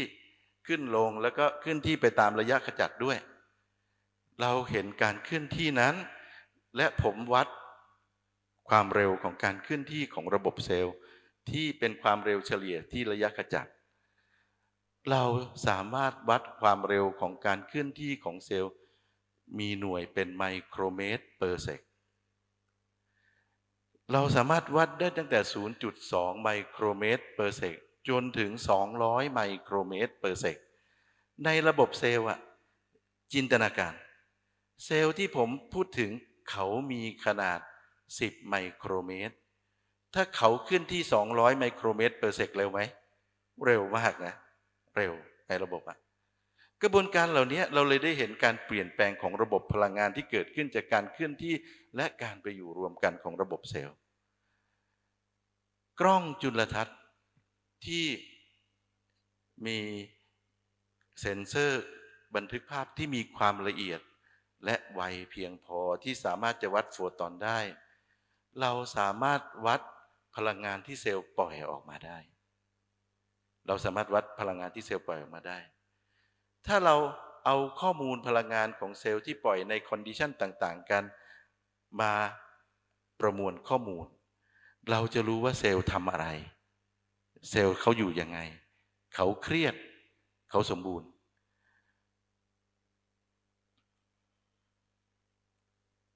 ดูนี่ครับมองภาพเซลล์ครับผมเห็นเซลล์ไหมครับเซลล์มีหลากหลายรูปพันสันฐานรูปพันสันฐานที่ผมพูดถึงดูนี่ครับเห็นรูปอย่างนี้ไหมครับเนี่ยที่สีแดงๆชี้มิติของเซลล์ในเทคนิคที่พวกเราศึกษาอยู่เขามีลักษณะเป็น3มิติเพราะว่าเทคโนโลยีที่เราใช้ถ่ายภาพเนี่ยมันเป็นเทคโนโลยีที่เราทำให้เรามองเห็นเซลล์เป็น3มิติได้เราเรียก integrated modulation contrast technique นะครับก็คือกระบวนการอย่างนี้เราเห็นเซลล์เป็นภาพ3มิตินูนเซลล์มีหลากหลายรูปร่างเปลี่ยนแปลงได้ตามกิจกรรมและความตั้งใจที่เขาจะทำหรือความรับผิดชอบของเขาที่มีต่อระบบเซลล์แต่เมื่อใดก็ตามที่สถานะพลังงานของระบบเปลี่ยนเช่นพลังงานของระบบนิ่งลงหมายถึงอะไรนะเย็นเอนโทรปีลดลงเกิดจากอะไรนะตอนที่เขามาอยู่รวมกันชิดอย่างที่ผมเล่าเมื่อกี้เป็นไงนะพลังงานเขาสูงใช่ไหมครับระบบเนี่ยเอนโทรปีสูงครับมันต้องใช้พลังงานในการเมนเทนแนนซ์ระบบให้เขาอยู่ด้วยกันแต่ถ้าเมื่อใดก็ตามที่ระบบเขามีพลังงานต่ำลงความหมายก็คือพลังงานเขาจะต่ำลงได้ก็ต่อเมื่อระบบสามารถกรองสัญญาณรบกวนออกได้ดีและยิ่งถ้าเขากรองสัญญาณรบกวนด้วยประสิทธิภาพสูงมากๆเขาจะกลับเข้าสู่เวลที่เมื่อกี้เห็นนะครับก้นถาดของผมเมื่อกี้เนี่ยได้ดีเขาจะเข้าสู่ภาวะเสถียรเขาจะกลับไปเป็นรูปทรงดั้งเดิมที่เขาเคยมีซึ่งเราพบว่ามันมีอยู่2รูปเนี่ยครับผมเป็นโดมลักษณะคล้ายโดมเห็นไหมครับกับเป็นพีระมิดและก็แสงที่เราวัดได้จากแต่ละระบบเนี่ยก็ขึ้นอยู่กับว่าเจ้าของร่างเขาทำอะไรแต่จะเห็นอย่างนี้ได้ก็ต่อเมื่อเป็นอะไรนะครับระบบเขาต้องกรองสัญญาณรบกวนออกให้สมบูรณ์กระบวนการใดครับที่บอกว่าระบบเซลล์สามารถกรองสัญญาณรบกวนได้ดีการฝึกสมาธิการที่ฝึกให้มีสติอยู่กับปัจจุบันการโฟกัสจดจ่ออยู่กับเรื่องที่เราสนใจอยู่1เรื่องระบบจะเริ่มกรองสัญญาณรบกวนได้ดีเราจะเจอเซลล์อย่างนี้ได้ในคนที่ไม่ต้องพูดถึงสมาธิเลยก็ได้เช่นกลุ่มนักเขียนกลุ่มนักบัญชีที่สนใจแต่ตัวเลขสนใจอยู่หน้าจอแล้วทำแต่ตัวเลขเราก็เห็นได้เหมือนกันเราจะเห็นได้หลายสภาวะมันเป็นธรรมชาติเมื่อใดก็ตามที่เขานิ่งและกรองสัญญาณรบกวนได้ดีเราจะเริ่มเห็นเขากลับเข้าสู่ภาวะที่เป็นพีระมิดและเป็นโดมเราเห็นก็เป็นแบบนี้แต่คนที่ไม่ได้ฝึกสมาธิหรือคนที่มีเซลล์แบบนี้จากกิจกรรมหรือกิจวัตรประจำวันที่เขาทำอยู่ไม่เสถียรเห็นหายไปเดี๋ยวมีเดี๋ยวไม่เห็นอันนี้คือข้อแตกต่างแต่คนที่ฝึกสมาธิจนชำนาญและทำอยู่ จนเป็นรู้ที่เขาเรียกว่าเขารู้ตัวตลอดเวลาของเขานะเราจะเห็นก็เป็นแบบนี้ และไม่หาย อันนี้ก็เป็นเรื่องน่าสนใจนะเราทำมานานขึ้นเราก็ยิ่งข้อมูลมันก็ยิ่งคอนเฟิร์มแน่นขึ้นเรื่อยๆว่ามันมีบางอย่างนะที่เชื่อมโยงอยู่ แล้วเราเริ่มรู้ว่ากระบวนการฝึกสมาธิก็คือการกรองสัญญาณรบกวนยิ่งกรองได้สมบูรณ์เท่าไหร่ระบบเขายิ่งสมบูรณ์มีคนชอบแซวเมื่อก่อนผมเคยมีโครงการที่อยากจะสนใจเรื่องการฝึกสมาธิเพื่อบำบัดบางอย่างในความเป็นจริงตอนสมัยนั้นที่ผมคิดคือผมไม่เข้าใจอะไรเลยผมคิดว่ากระบวนการทำสมาธิคือการบำบัดจริงๆไม่ใช่จากที่เล่าเมื่อกี้เราก็เลยได้รู้ว่ากระบวนการทำสมาธิหรือการฝึกให้มีสติอยู่กับปัจจุบันจดจ่อขั้นสูงที่เขาทำกันได้ในความเป็นจริงมันคือ regeneration มันไม่ใช่การบำบัดนะมันคือ regenerate สร้างใหม่เขาพาระบบกลับไปที่จุดสมบูรณ์ฮะเขาพาระบบกลับไปที่จุดสมบูรณ์พลังงานถูกเซตไปที่จุดต่ำสุดนะอันนี้เป็นเรื่องน่าสนใจมากอันนี้เป็นเรื่องเป็นสาเหตุหนึ่งที่ผมบอกว่ามัน challenge นะที่เราตั้งหัวข้ออย่างเงี้ยน่าจะมีบาทาหลายบาทาเตรียมมาลุมแหละอันเนี้ยแต่ในความเป็นจริงมันก็เป็น challenge ที่อยากจะบอกว่ามันเป็นเรื่องน่าสนใจนะถ้าเราเข้าถึงและรับรู้ภาวะแบบนี้เป็นภาวะแบบไหนฮะเป็นภาวะที่รู้อะไรกระทบก็รู้อะไรที่เกิดขึ้นวุ่นวายอยู่เราก็รู้แต่เราไม่ไปเกี่ยวข้องด้วยแล้วเราก็วางเป็นมันเป็นภาวะที่ทำให้เป็นไงนะภาวะทางอารมณ์เราสงบไหมครับสงบสถานะพลังงานของระบบต่ำลงไหมต่ำลงพอสถานะพลังงานของระบบต่ำลงภาวะที่จะก่อให้เกิดภาวะอักเสบในระบบลดลงไหมลดลงพอภาวะในระบบอักเสบในระบบลดลงเกิดอะไรขึ้นฮะกระบวนการสื่อสารที่ผมให้ดูเมื่อกี้ระหว่างเซลล์จะสมบูรณ์เซลล์เขามารวมกันเป็นร่างกายเราเขามีวัตถุประสงค์นะผมบังอาจนะที่พูดอย่างนี้นะเซลล์มารวมกันเป็นร่างกายเราด้วยเขามีวัตถุประสงค์ถ้าเราเห็นเซลล์เดี่ยวๆอย่างนี้เห็นไหมครับเนี่ยเห็นเซลล์ที่เป็นพีระมิดเป็นโดมเนี่ยในความเป็นจริงแล้วเซลล์แบบนี้ไม่ว่าอะไรจะเกิดขึ้นกับเขากลับเข้าสู่ภาวะสมบูรณ์ที่มีรูปร่างเป็นพีระมิดและโดมเสมออะไรทำอะไรก็กลับมาที่เดิมเสมอใครสั่งก็ไม่ได้บอกให้ทำอะไรก็ไม่ได้เขาเป็นคนทำอ่ะเขารู้อ่ะเขามีภาวะรู้อยู่เซลล์เลยมีภาวะรู้เซลล์มีภาวะรู้อยู่เซลล์มีภาวะแล้วรู้ได้ไงว่าเขามีภาวะรู้ผมก็วัดจากสิ่งที่ผมศึกษานี่แหละเขาทำเรื่องบางเรื่องได้เองเขารู้ว่าเขาต้องทำอย่างไรแล้วเขาจะสามารถทำเรื่องอีกหลายเรื่องซึ่งเราตั้งใจว่าจะเห็นอีกอย่างแต่เขาจัดการของเขาอีกอย่างแล้วได้สมบูรณ์กว่าที่เราคิดนะอันนี้ก็น่าสนใจเขามีภาวะรู้จริงๆแล้วเราไม่เคยรู้ว่าต้องวัดตัวรู้ยังไงแต่เราเห็นภาวะรู้เขาเราก็เลยตีความแล้วก็ถอดความรู้ว่าเขามีตัวรู้เขามีตัวรู้เขารู้ก็ยังไงอะเขารู้ผ่านกระบวนการอะไรเมื่อกี้จำได้ไหมครับที่ผมบอกว่ามันมีเยื่อหุ้มเซลล์ใช่ไหมครับที่อยู่ชั้นนอกที่กั้นเซลล์ออกจากสิ่งแวดล้อมเมื่อกี้เนี่ยแล้วผมก็บอกว่าผมพยายามจะใส่โปรตีนเข้าไปข้างในใช่ไหมฮะจริงๆแล้วโปรตีนก็เป็นหนึ่ง contributor เป็นหนึ่งที่ contribute ให้เกิดภาวะการสื่อสารนะเขารู้ผ่านการรับรู้พวกนี้แล้วก็ถอดสัญญาณกันมาเป็นลำดับเราเรียกว่า notch signaling นะมันเกิดกระบวนการอย่างนี้เราเลยเชื่อว่าเซลล์เดี๋ยวกันเรารู้ว่าเซลล์มีภาวะรู้จากการศึกษาแต่เราไม่รู้ว่าเขามีตัวรู้ไหมแต่เรา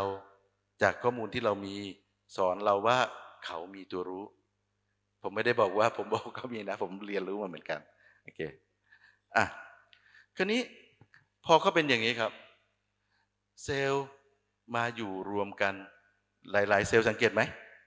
ครับ ดูนี่ฮะตอนที่เซลล์เขาเคลื่อนที่มาอยู่ด้วยกันเห็นไหมครับเนี่ยอยู่อย่างนี้เขาอยู่กันเป็นกลุ่มๆพออยู่กันเป็นกลุ่มๆอันนี้กล้องจุลทรรศน์ผมนะกำลังขยายของเขาก็คือ1,800 เท่า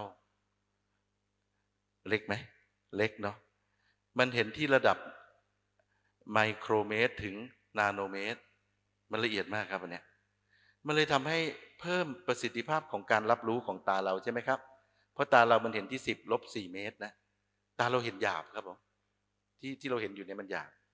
แต่ว่ากล้องเนี่ยมันช่วยเพิ่มไปอีกมันเห็นไปที่10 - 10 เมตรถ้า10 - 10 เมตรก็เห็นเล็กมากเนาะเราได้เห็นพฤติกรรมอย่างเงี้ยผมก็เลยเรียกเขาว่าเขาเป็นชีวิตในระดับนาโนสเกลในร่างกายของคนเราในความเป็นจริงแล้วมีชีวิตในนาโนสเกลทั้งนั้นเลยเราไม่มีแต่เขาอะเขาประกอบกันเป็นร่างกายเราทำไมเขาถึงประกอบกันเป็นร่างกายเราคำถามก็เยอะเราก็พยายาม explore ว่าทำไมต้องมารวมกันเป็นร่างกายเราอะไม่รวมไม่ได้เลยเราก็ได้ไม่ต้องเป็นทุกข์ไงแล้วก็หายไปแล้วใช่ไหมก็มีคำถามแล้วก็พยายามตอบเดี๋ยวผมจะเล่าอันถัดไปเนาะดูนี้ครับผมพอเซลล์ก็มาอยู่รวมกันเห็นไหมครับถ้าผมมีเซลล์เดียวๆอยู่อย่างนี้เห็นไหมเซลล์เดียวๆอย่างนี้ก็คือถ้าเราเก็บเซลล์จากตรงไหนของร่างกายก็ได้ครับผมที่เขายังมีชีวิตอยู่นะแล้วผมประกอบกับเขาให้เข้าไปอยู่ในสิ่งแวดล้อมที่เหมือนกับที่เดิมที่เขามาให้มากที่สุดเขาจะเกิดอะไรขึ้นครับเขาจะเปลี่ยนรูปพรรณสันฐานเปลี่ยนพฤติกรรมเห็นไหมครับเขาจะเริ่มเคลื่อนที่ไปอยู่รวมกันเป็นกลุ่มๆอย่างเงี้ยครับผมเนี่ยแล้วเขาก็จะเริ่มสร้างอะไรครับเนี่ยสร้างระบบของเขาระบบแรกที่เราเจอเราเรียกว่าเป็นระบบหลอดเลือดและเส้นประสาทหลอดเลือดและเส้นประสาทเขาทำอะไรนะพอระบบซับซ้อนขึ้นเขาต้องนำอาหารจากข้างนอกไปถึงข้างในใช่ไหมฮะ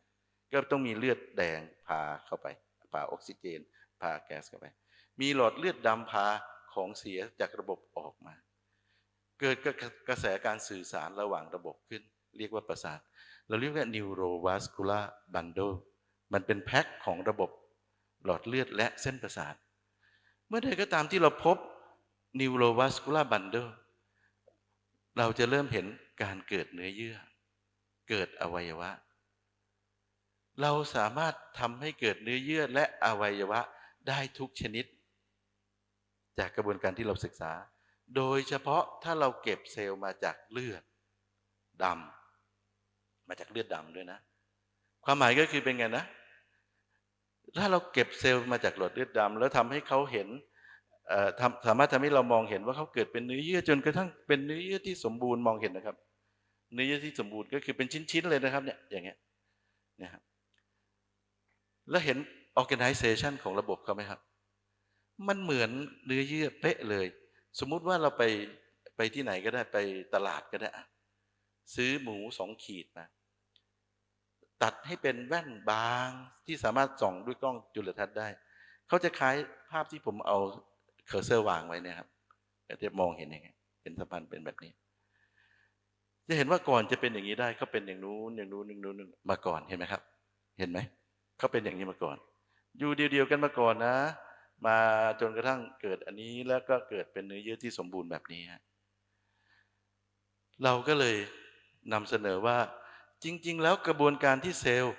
มาอยู่รวมกันแล้วตัดสินใจเลือกจะเป็นเนื้อเยื่ออะไรเนี่ยเขามีขั้นตอนอยู่5 ขั้นตอนครับผมขั้นตอนที่1คือถ้าเขาอยู่เดี่ยวๆเขาต้องเคลื่อนที่มาอยู่ใกล้กันก่อนเราเรียกกันว่าเขาเคลื่อนที่มารวมกันเกิด assembly นะครับจากนั้นเขาเริ่มพัฒนาโครงร่าง3 มิติครับผมเราจะเริ่มเห็นเขาพัฒนากลุ่มเซลล์ในระนาบ x y z x y z เราเรียก3 มิติเนาะพอเขาเกิดเป็นภาพ3 มิติเขาเริ่มปล่อยหรือสังเคราะห์เส้นใหญ่ที่เราเรียก extracellular matrix ซึ่งมันเป็นคอมเพล็กซ์มันเป็นสารประกอบระหว่างคาร์โบไฮเดรตโปรตีนและไขมันเกิดเป็นโครงร่างของเนื้อเยื่อพอเกิดเป็นโครงร่างเสร็จเขาก็เริ่ม หุ้มตัวเขาเองไว้ให้เป็นกรุ๊ปเหมือนชุมชนฮะเหมือนชุมชนพอเกิดเป็นชุมชนเสร็จเรียบร้อยข้างในก็จะต้องเกิดกระบวนการเนี่ยพร้อมกันก็คือเกิด neurovascular bundle เพื่อเป็นระบบลำเลียงอาหารจากข้างนอกเข้าไปข้างในลำเลียงออกซิเจนจากข้างนอกเข้าไปข้างในพาของเสียที่อยู่ในระบบออกจากข้างนอกออกจากข้างในมาข้างนอกพาคาร์บอนไดออกไซด์ออกมาข้างนอกและมีระบบสื่อสารที่เราเรียกว่าระบบประสาทเห็นไหมครับร่างกายของคนเรามันเป็นไงนะคือตอนที่เกิดเป็นร่างกายเราเนี่ยจะประกอบไปด้วยเน็ตเวิร์กของเนื้อเยื่ออย่างเงี้ยจำนวนไม่รู้เท่าไหร่เยอะมากเลยและเขาอยู่กันเป็นระบบอย่างเงี้ยอันนี้เป็นระบบเล็กสุดของเขาและเขาเชื่อมโยงกันอย่างเป็นระบบแต่สิ่งหนึ่งที่เราสนใจแล้วก็ได้เข้าใจก็คืออันเนี้ยคือเซลล์เขาตัดสินใจไปอยู่รวมกันเป็นโครงร่างแต่อีกกลุ่มหนึ่งเนี่ยเขาบอกว่าให้ยูคอยเมนเทนรู้ให้ลอยไปลอยมาได้เราก็เลยจะเห็นเซลล์กลุ่มนี้ไหลเวียนอยู่ในกระแสเลือดเราซึ่งเซลล์กลุ่มนี้ที่เปลี่ยนรูปไปเป็นโดมและพีระมิดทั้งหลายนะอันนี้เราเห็นอันนี้เพราะฉะนั้นในความจริงแล้วร่างกายของมนุษย์ถูก organize ด้วยรู้เขามีภาวะรู้และเขารู้อยู่นะอันนี้เป็นเรื่องน่าสนใจมากครับแล้วก็จริงๆแล้วมันเป็นเรื่องที่ใหม่ไหมใหม่มากนะใหม่มากคนที่แอบเห็นอย่างเงี้ยมีไม่กี่คนที่แอบเห็นถ้าผมเล่าทั่วๆไปคนก็จะบอกสงสัยจะเพี้ยนไม่น่าจะเป็นนักวิทยาศาสตร์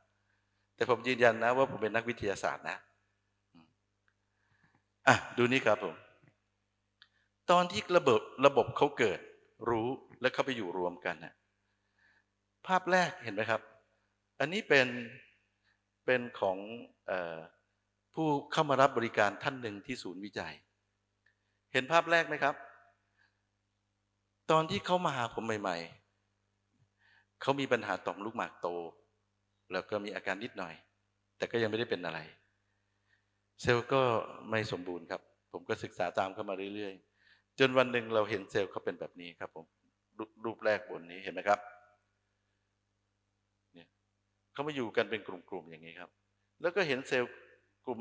เซลล์ใหญ่อันนี้คือเซลล์เดียวนะเซลล์ใหญ่มากแล้วเป็นสีดำแดงแล้วด้านบนตรงนี้ครับถ้าเราดูด้วยกล้องที่ศูนย์วิจัยเราซึ่งสามารถปรับโฟกัสดูได้ชัดเจนเนี่ยเขาเป็นเซลล์โดมที่ตะแคงข้างขึ้นฮะแล้วมีแสงสว่างออกด้านข้างผมสนใจมากผมก็เลยบอกว่าอันเนี้ยผมรู้แล้วว่าถ้าผมไปดูเดี๋ยวผมก็จะไม่เชื่ออีกว่าผมอยากเห็นหรือว่าเขาเป็นของเขาอย่างนั้นผมก็ไม่บอกใครผมก็บอกว่าถ่ายภาพต่อให้ครูหน่อยเขาก็ไปถ่ายภาพต่อเขาก็ส่งภาพมาให้ดูเห็นนี้ไหมครับอันนี้เขาหายเนาะเขาหายไปเขาเปลี่ยนมาเป็นเซลล์เล็กๆเต็มไปหมดเลยครับเหมือนลำรังสีพุ่งมาที่นี่ครับแล้วเขาวนทวนเข็มนาฬิกามาด้านนี้ครับเนี่ยครับจากนี่มานี่เรื่อยๆเรื่อยๆเรื่อยๆจนกระทั่งมาตรงนี้มองเห็นไหมครับมันเหมือนเงาอะไรสักอย่างหนึ่งไหมมองออกไหมเหมือนเงาคนนั่งอยู่นะเหมือนเงาคนนั่งอยู่แล้วก็มีอะไรอยู่ตรงกลางมีอะไรอยู่ตรงกลางซึ่งตรงกลางเนี้ยตั้งแต่ต้นจนจบยังเห็นอยู่แล้วก็ด้านล่างก็เห็นรูปนี้เสร็จแล้วอีก6 เดือนต่อมาอีกทีเห็นภาพนี้ไหมครับเหมือนต้องจินตนาการหน่อยนะผมชวนจินตนาการนะผมขออธิบายตามจินตนาการผมนะเขาเหมือนพระยืนลองสังเกตนะฮะไม่รู้เหมือนไหมเหมือนคล้ายพระยืนเสร็จแล้วต่อมาเห็นก้อนเขาเป็นแบบนี้ฮะเป็นสีแดงออกแดงเข้มมากถ้าวัดพลังงานแสงสีแดงเข้มกลุ่มนี้เขาอยู่ใกล้800 นาโนเมตรนะในความเป็นจริงแล้วระบบพลังงานแสงที่ถูกปล่อยออกมาจากเซลล์ที่อยู่ในย่านที่ความยาวคลื่นประมาณนี้เขาเป็นย่านที่มีความยาวคลื่นมากที่สุดในระบบเซลล์ปล่อยมาได้ความหมายก็คือถ้าทางฟิสิกส์เราก็บอก E เท่ากับ hc ส่วนแลมดาใช่ไหมถ้าความยาวคลื่นเขามากสุดพลังงานก็ต่ำสุดนะ เขามีเอนโทรปีต่ำสุดของระบบอันเนี้ยเป็นสีที่เอนโทรปีของระบบต่ำสุดคือนิ่งสุดนะเสถียรสุดความหมายทางฟิสิกส์เราบอกว่าไงถ้าเขานิ่งและเสถียรสุดwell organized สุดก็คือเขาอยู่รวมกันอย่างพอดีเป็นระเบียบเรียบร้อยสวยงามเราเรียกต่ำสุดเขาจะมีสภาวะจิตหรือตัวรู้ของเซลล์เนี่ยโดมิเนตจิตที่เป็นจิตที่มารวมกันเป็นกายเราแล้วปรุงแต่งได้เนี่ยอันนี้เราจะเริ่มเห็นจิตธรรมชาติเขาที่สมบูรณ์อันนี้มันเห็นเรื่องนี้ผมก็ไม่ค่อยกล้าเล่าให้ใครฟังนะเวทีนี้ผมมาให้ดูครั้งแรกอาจจะตำหนิผมก็ได้นะครับผมไม่ว่าอะไรครับเราก็เลยได้เห็นปรากฏการณ์นี้แล้วเราก็เลยได้เข้าใจเรื่องหนึ่งว่าจริงๆแล้วสรรพชีวิตน่ะมีปรากฏการณ์นี้อยู่คือตอนที่เขามารวมกันน่ะจริงๆแล้วดูเนี่ยถ้าเราเห็นอย่างนี้เราจะบอกว่าเขามีจริตอย่างหนึ่งเนี่ยเขามีพุทธจริตนะเขาฝักใฝ่บำเพ็ญเพื่อหลุดพ้นเขาทำอันนั้นแล้วก็เป็นไงนะเราเห็นรังสีที่ล้อมเขาขึ้นแล้วก็ล้อมเหมือนตัวคนเหมือนการเกิดร่างกายเหมือนอนตื่นรู้มีอยู่ในทุกชีวิตนะอย่างเงี้ยตื่นรู้มีอยู่ในร่างกายเรามีอย่างอื่นมาห้อมล้อมทำให้เกิดที่เรียกว่าถุงจิตวิญญาณที่มันปรุงได้บางครั้งมันก็หนามากนะฮะเนี่ยรู้หรือตื่นรู้จึงมีอยู่ในทุกชีวิตเขาจะตระหนักหรือไม่ตระหนักก็ไม่ใช่ปัญหาเพราะเขาเป็นธรรมชาติที่มีอยู่ถ้าเมื่อใดก็ตามที่เราตระหนักและเข้าถึงและสนใจเราจะหมดทุกข์ครับเราจะพ้นทุกข์เป็นทุกข์น้อยลงอะไรก็ได้มันเกิดขึ้นวุ่นวายไปหมดอ่ะแต่เราก็รู้ทันและก็ไม่ได้ไปชวนให้วุ่นวายและผูกเรื่องใหม่นะครับอันนี้ผมต้องขอบคุณท่านนี้เป็นอย่างยิ่งเลยที่ผมบังเอิญมันไม่มีในโลกนี้เนาะผมก็เข้าใจว่าคงอยากสอนผมแหละผมก็เลยได้เห็นนะฮะผมต้องขอบคุณท่านมากผมจากทั้งหมดเนี่ยครับผมก็เลยได้บอกว่าอย่างไงครับผมในร่างกายของมนุษย์จริงๆอ่ะ1 เซลล์คือ1 ชีวิตครับผม1 เซลล์คือ1 ชีวิตแล้วก็เป็นไงนะ1 เซลล์เนี่ยเขาอยู่รวมกันแบบประสานกันอย่างพอดีและสมบูรณ์จึงจะเป็นร่างกายเราได้ระบบเซลล์จึงอยู่ด้วยกันเหมือนระบบประสานที่เราเรียกออร์เคสเตรตกันเขาประสานกันเป็นระบบนะครับประสานกันเป็นระบบเซลล์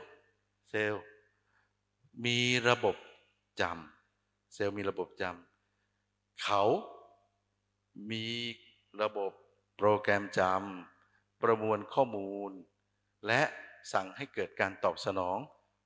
อย่างรวดเร็วและแม่นยำสามารถจะเก็บข้อมูลได้จำนวนมหาศาลเพราะฉะนั้นสิ่งหนึ่งที่เราได้เรียนรู้จากระบบก็คือเซลล์คือ Big Data System ที่สมบูรณ์แบบไม่เคยมี High Computing System ใดๆสามารถชดเชยเซลล์ได้และที่สำคัญก็คือเขามีรู้อยู่เขามีรู้ระบบอื่นๆจึงไม่สามารถชดเชยเขาได้นะถัดมาครับเราเห็นว่าเซลล์ในร่างกายของมนุษย์เนี่ยเขามีตัวรู้อย่างที่ผมว่าแล้วเขามีระบบควบคุมให้จำนวนเซลล์คงที่เสมอเขามีระบบควบคุมให้ระบบเซลล์ในร่างกายคงที่เสมอเกินมีปัญหาขาดมีปัญหานะครับเอ้าแล้วอะไรควบคุมเขาล่ะรู้ฮะรู้เป็นคนควบคุมบอกว่าตรงนี้ต้องการเซลล์เท่านี้ก็ส่งสัญญาณบอกไปว่าพื้นที่ที่อยู่รอบๆข้างๆที่เราอยู่เซลล์ตายไป4 เซลล์ขอกำลังหนุน4 เซลล์มาหน่อย เขาจะส่งอย่างเงี้ยเราเรียกไซโตไคน์หรือสัญญาณร้องขอเขาส่งสัญญาณร้องขอไปบอกเซลล์ที่ทำหน้าที่คอยซ่อมบำรุงร่างกายเราซึ่งเกิดมาตั้งแต่พร้อมเราเลยนะที่เราเรียกสเต็มเซลล์เมื่อกี้เนี่ยครับอันนี้ก็เป็นศาสตร์ที่เราบอกว่าในร่างกายของมนุษย์เนี่ยเขามีกระบวนการเหล่านี้อยู่รวมถึงมีกระบวนการซ่อมและฟื้นฟูสภาพที่มาจากรู้อีกเหมือนกันก็คือตอนที่เขาจะเป็นร่างกายเป็นเนื้อเยื่อนี้ผมเล่าเมื่อกี้เขามีเซลล์กลุ่มหนึ่งคือเขาออกแบบว่าให้เซลล์กลุ่มหนึ่งนะรู้ว่าต้องสามารถกลายเป็นเซลล์ได้ทุกชนิดของร่างกายให้หลับไว้ให้หลับไว้และหลับไว้ในเนื้อเยื่อเฉพาะด้วยนะมีสิ่งแวดล้อมเฉพาะคอยป้องกันไม่ให้เซลล์กลุ่มนี้ได้รับบาดเจ็บได้รับสารพิษหรือชราหมายความว่าเปลี่ยนพฤติกรรมจากเซลล์ต้นกำเนิดเซลล์ต้นกำเนิดจึงเป็นเซลล์ที่สามารถที่จะพัฒนาตนเองไปเป็นเซลล์ได้ทุกชนิดของร่างกายและเซลล์ต้นกำเนิดนี้มีอยู่ในร่างกายของคนเรา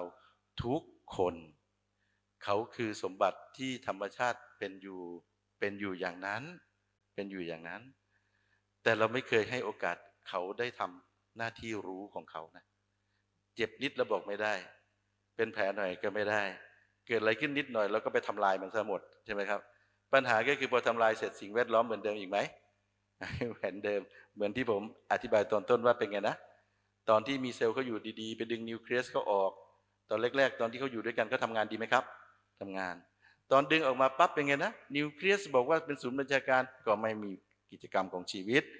ซากก็ไม่มีชีวิตเหมือนกันเห็นไหมครับเหมือนเช่นใดเช่นนั้นนะชีวิตจึงไม่ใช่เรื่องบังเอิญชีวิตจึงไม่ใช่เรื่องบังเอิญนะครับเขาสามารถเป็นไงนะบอกให้ระบบเพิ่มจำนวนเซลล์ได้ตามความต้องการของระบบเขาแล้วก็ที่สำคัญก็คือรูปพันธสันฐานของเซลล์เปลี่ยนไปตามกิจกรรมหน้าที่และความรับผิดชอบของเขาต่อระบบเพราะฉะนั้นตอนที่เราเรียนในโรงเรียนแล้วเราบอกว่าเป็นไงนะเก็บเซลล์มาทำไงกันเพื่อไม่ให้เขาเปลี่ยนรูปร่างย้อมสิฟิกก่อนย้อมแล้วก็ไปแช่ในฟอร์มาลีนใช่ไหมครับเซลล์ก็ถูกตรึงให้มีสภาพหรือสันฐานของเขาเหมือนกับตอนที่เก็บมาณตอนนั้นแล้วเราก็บอกว่ามันผิดไปจากเดิมนี่แต่บังเอิญเราเก็บมาเวลาไหนก็ไม่รู้เขากำลังทำอะไรอยู่ก็ไม่รู้ใช่ไหมครับมันก็เลยเกิดอาการบอกว่าไอ้ที่เห็นใช่หรือเปล่าก็ไม่รู้ใช่ไหมอันนี้คือปัญหาที่มันเกิดขึ้นเพราะฉะนั้นองค์ความรู้แบบนี้ที่มีอยู่มันจึงเป็นองค์ความรู้คนละเซตกับองค์ความรู้ที่มีอยู่ในการแพทย์ตะวันตกโดยเฉพาะเรื่องความเข้าใจเรื่องชีวิตของเซลล์เซลล์เป็นชีวิตเซลล์เปลี่ยนรูปร่างตามหน้าที่ความรับผิดชอบแล้วก็เขาสามารถเคลื่อนที่จากตำแหน่งหนึ่งไปยังอีกตำแหน่งหนึ่งได้อย่างอิสระเนื่องจากเขามีกระบวนการสื่อสารซึ่งกันและกันนะครับและที่สำคัญก็คือในเซลล์เขามีระบบหนึ่งเป็นระบบที่คอยบอกให้เซลล์กลับเข้าสู่โปรแกรมตายเราเรียกว่าชีวิตในความเป็นจริงแล้วต้องตายชีวิตในความเป็นจริงแล้วต้องตายเพราะมีโปรแกรมบอกให้ตายมันถูกกำหนดไว้บอกให้ตายถ้าเมื่อใดก็ตามที่โปรแกรมตายไม่ทำงานหรือลื่นไหลเราจะเป็นโรคเราจะเป็นโรคมันจึงเกิดเรื่องหลายเรื่องเช่นขึ้นมาเช่นเราพยายามจะบอกว่าเฮ้ยไปต่อสายทีโลเมียร์ให้มันยาวๆสิมันจะได้ไม่เป็นโรคไงหรือจะได้อยู่ได้นานขึ้นแต่ในความเป็นจริงได้ไหมชีวิตเขาสร้างมาให้แบ่งได้เท่านี้แล้วมันก็ควรจะต้องตายแล้วเซลล์ใหม่จึงเกิดขึ้นใช่ไหมเราก็เลยละเมิดธรรมชาติเห็นไหมเราก็เลยละเมิดธรรมชาติธรรมชาติก็บอกว่ามนุษย์ไม่ใช่มนุษย์อย่างเดียวนะสิ่งมีชีวิตไม่ใช่มนุษย์อย่างเดียวเซลล์ไม่ว่าจะอยู่ในคนในสัตว์หรือในพืชถ้าเราเซตคอนดิชันที่เหมาะสมกับตัวเขาเราจะเห็นพฤติกรรมนี้นะครับพอดีผมมีหมาน้อยแล้วก็ป่วยบ่อยผมก็เลยได้ศึกษาเซลล์หมาน้อยผมด้วยที่อยู่ที่บ้านนะครับผมก็ดูไปด้วยผมก็เลยได้เข้าใจมันมีเรื่องบางเรื่องที่มันรีเลทกันนะน่าสนใจครับ ราะฉะนั้นโปรแกรมตายจะบอกให้เซลล์เข้าสู่กระบวนการตายตามธรรมชาติด้วยนะถ้าเขาเข้าสู่โปรแกรมตายตามธรรมชาติเขาตายหนึ่งเซลล์ใหม่ที่เกิดขึ้นจะมาจากสเต็มเซลล์ที่ผมบอกว่าหลับอยู่เมื่อกี้เขาจะถูกชดเชยด้วยเซลล์ที่แข็งแรงและสมบูรณ์เขาจะแข็งแรงครับผมกระบวนการเขาเป็นอยู่อย่างนี้เซลล์ตายหนึ่งเกิดหนึ่งเซลล์ตายหนึ่งเกิดหนึ่งถ้าเมื่อใดก็ตามที่เซลล์ไม่ตายเขาเป็นโรคไหมเป็นโรคถึงเขาไม่ต้องเจอภาวะอะไรแต่เจอภาวะสมบูรณ์ตลอดเวลาในความเป็นจริงของระบบเซลล์เขาก็ต้องเข้าสู่โปรแกรมตายใช่ไหมครับเพราะมันถึงอายุไขเขาก็จะเข้าสู่โปรแกรมตายและเขาก็ตายเราจึงมีอายุไขและอายุไขที่เกิดขึ้นมันขึ้นอยู่กับว่าเราเตรียมให้อายุไขเราสมบูรณ์ไหมถ้าภาวะระบบสมบูรณ์ดีอายุไขที่เราจะไปถึงก็จะเป็นภาวะที่เป็นไม่เป็นทุกข์ครับผมไม่เป็นทุกข์ครับเพราะฉะนั้นผมด้วยในความเป็นจริงแล้วก็ถูกโปรแกรมไว้ให้ตายในความเป็นจริงแล้วก็ถูกโปรแกรมไว้ให้ตายเพราะฉะนั้นเราเลยมีอายุไขไหมครับมีอายุไขแต่สิ่งหนึ่งที่เกิดขึ้นก็คือถ้าเรารู้ว่ามีอายุไขวันที่เราตระหนักรู้ว่ามีอายุไขเราควรจะต้องเป็นไงครับดูแลกายหยาบที่มีอยู่ใช่ไหมครับให้สมบูรณ์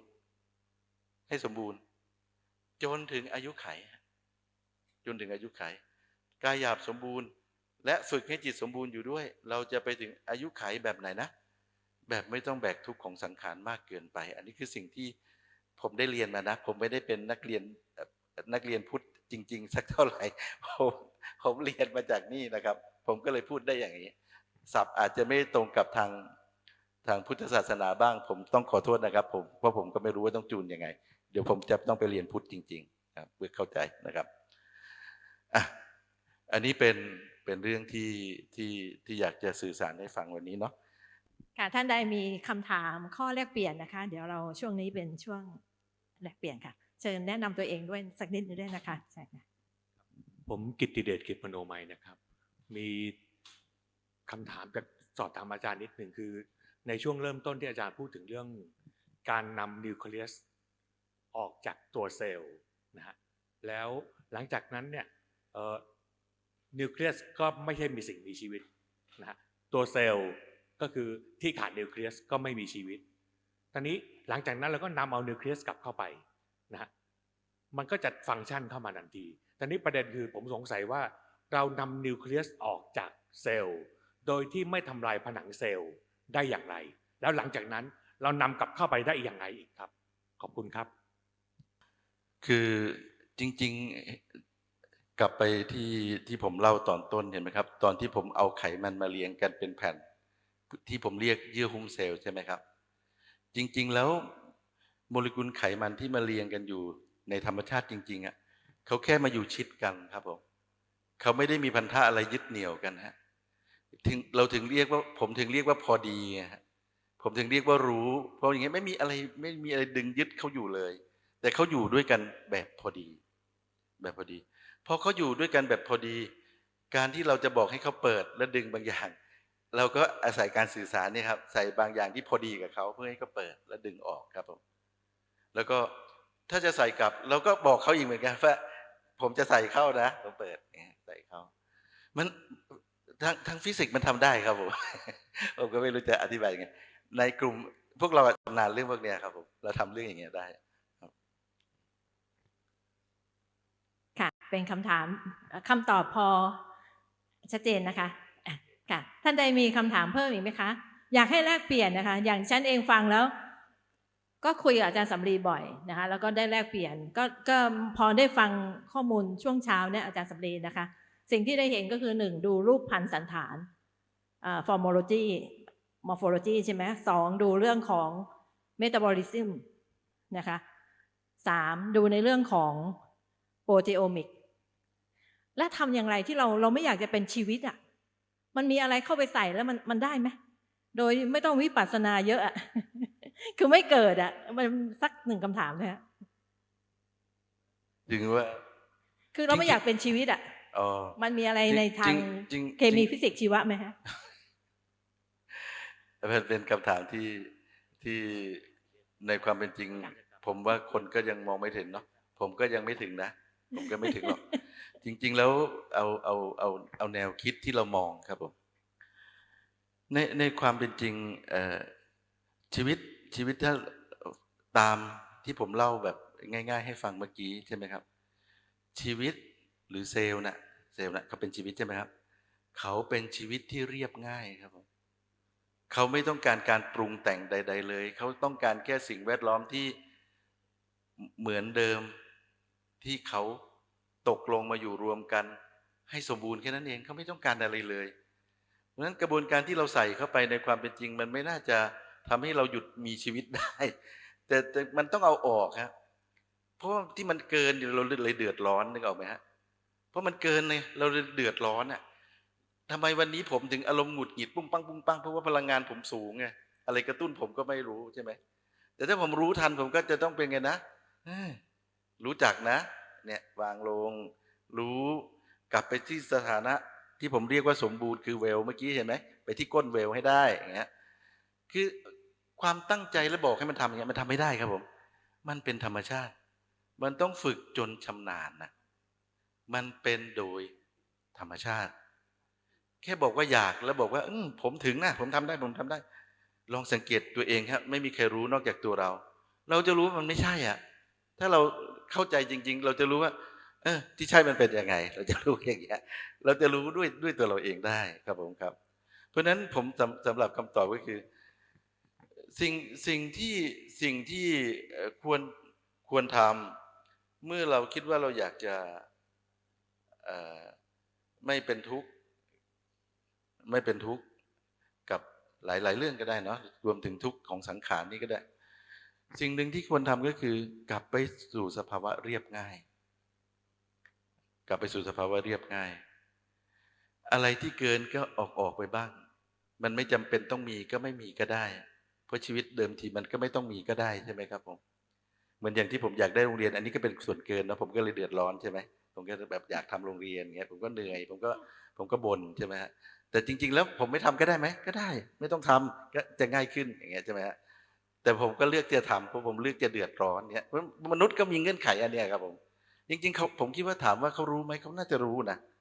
แต่บางทีมันมี intention บางอย่างที่เราอยากทำเราก็เลยทำมันก็เป็นการปรุงอย่างหนึ่งเนาะ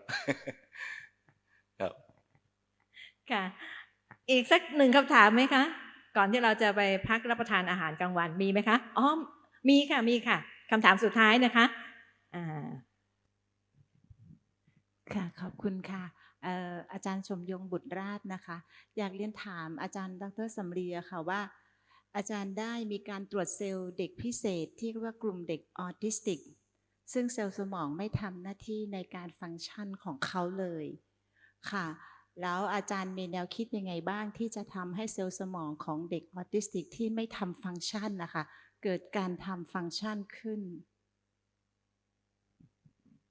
ครับจริง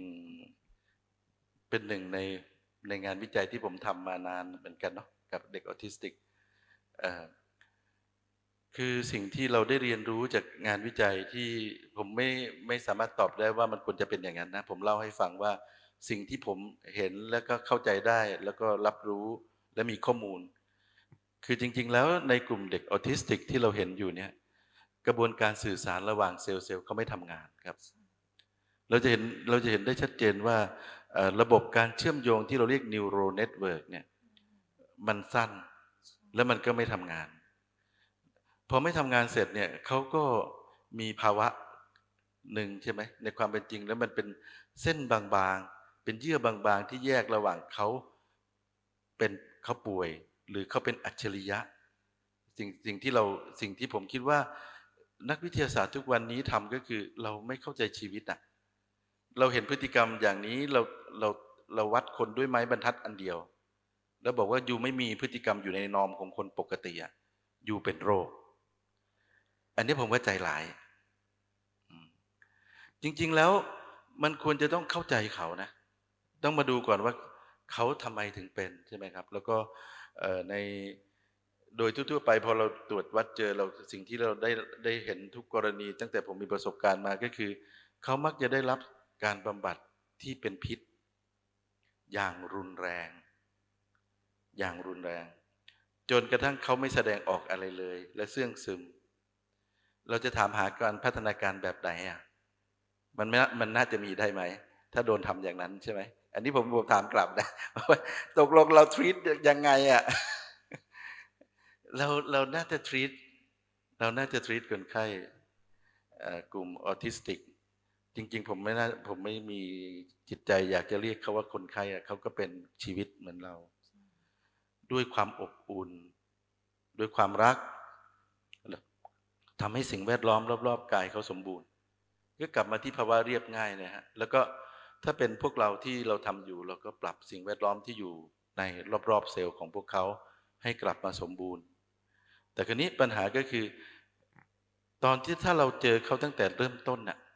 ตอนเด็กๆนะผมคิดว่าจะง่ายกว่าตอนที่เราเจอเขาตอนที่เขาโตแล้วเพราะเขามี identity แล้ว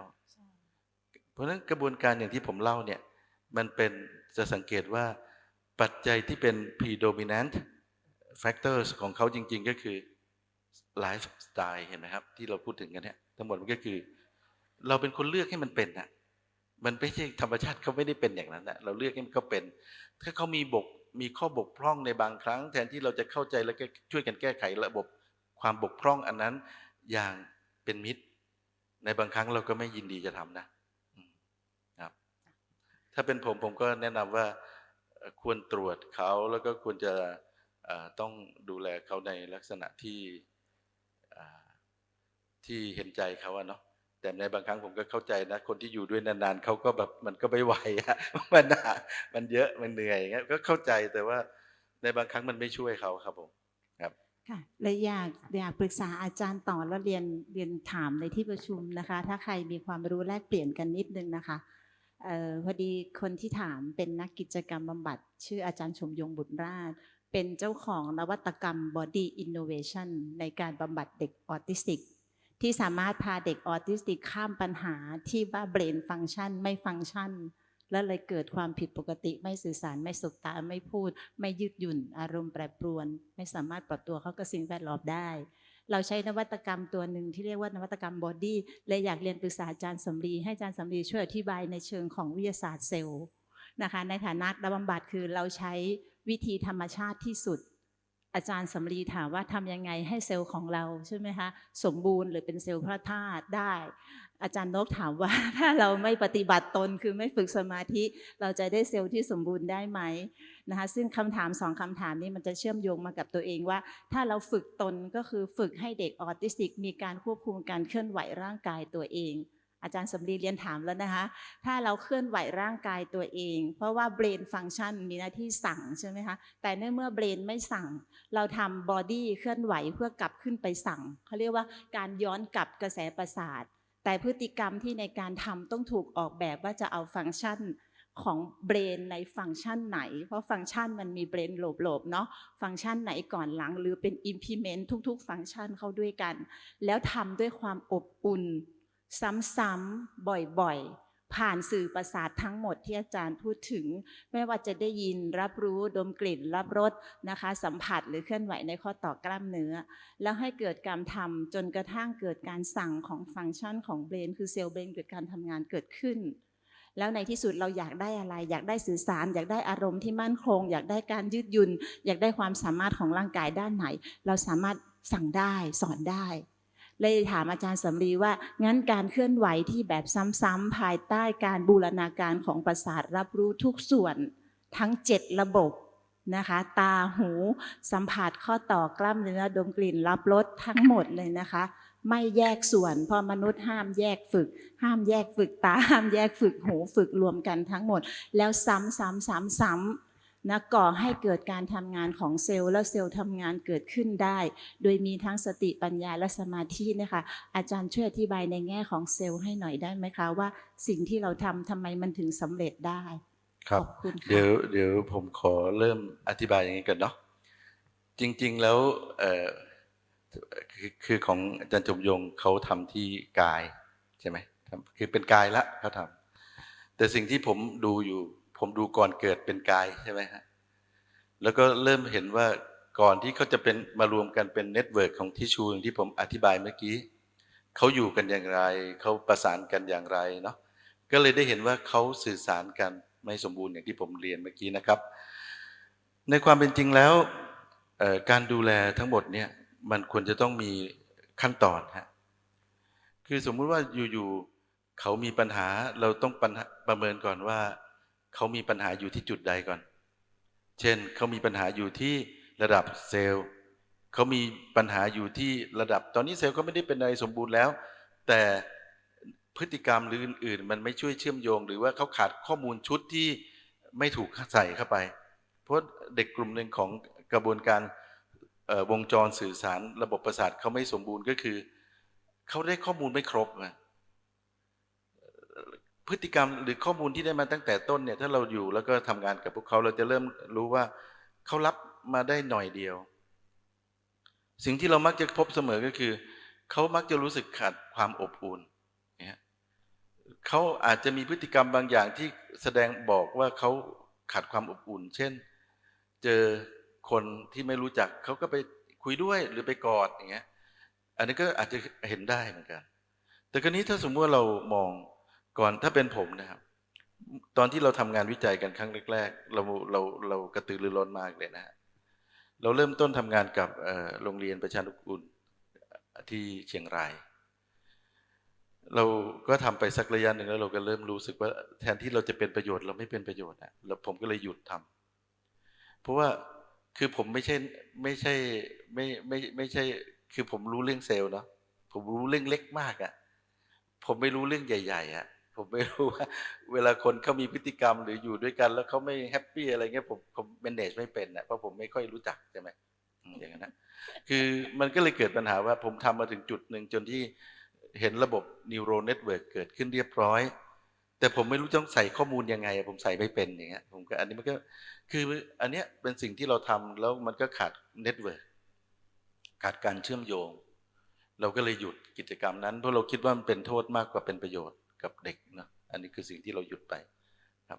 คราวนี้ถ้าถามผมว่าทำไมบางคนที่เข้าสู่โปรแกรมถึงแม้ว่าจะเป็นบางคนนะถ้าประสบความสำเร็จผมก็เป็นเรื่องที่น่ายินดีมหาศาลแล้วนะครับ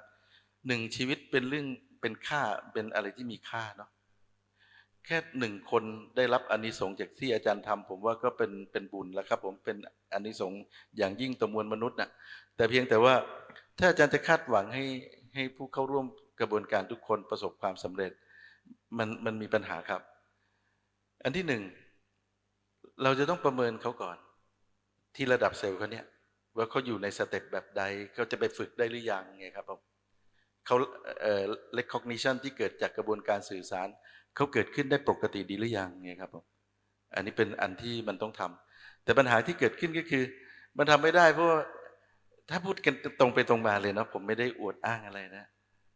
เราเพิ่งเริ่มต้นเนี่ยไข่ยังตั้งไม่ค่อยจะตรงดีเลยยังจะล้มซ้ายล้มขวาคอมพิวเตอร์ใช้ไม่เป็นอย่างเงี้ยเห็นไหมมันก็เดินไปไม่ดีอ่ะมันก็มีปัญหาก็คือบุคลากรเราก็ยังไม่พร้อมแต่ผมคิดว่าในอนาคตหลังจากที่นักเรียนเขาเรียนกันเยอะขึ้นความรู้เผยแพร่ได้มากขึ้นแล้วก็ถ้าพวกเขามีจิตกรุณาที่จะแบบยืนดูได้ทั้งวันได้มากขึ้นผมคิดว่าเรื่องพวกนี้มันจะเกิดขึ้นได้แล้วก็จะเป็นประโยชน์กับเด็กกลุ่มออทิสติกแหละแล้วยิ่งนับวันสังเกตไหมครับเราจะเจอเยอะขึ้นทุกวันร่วมกับซึมเศร้าอันนี้มันเป็นปัญหาที่เกิดเยอะมากและมันเป็นปัญหาเซลล์นะมันไม่เป็นปัญหากายภาพอันนั้นนะ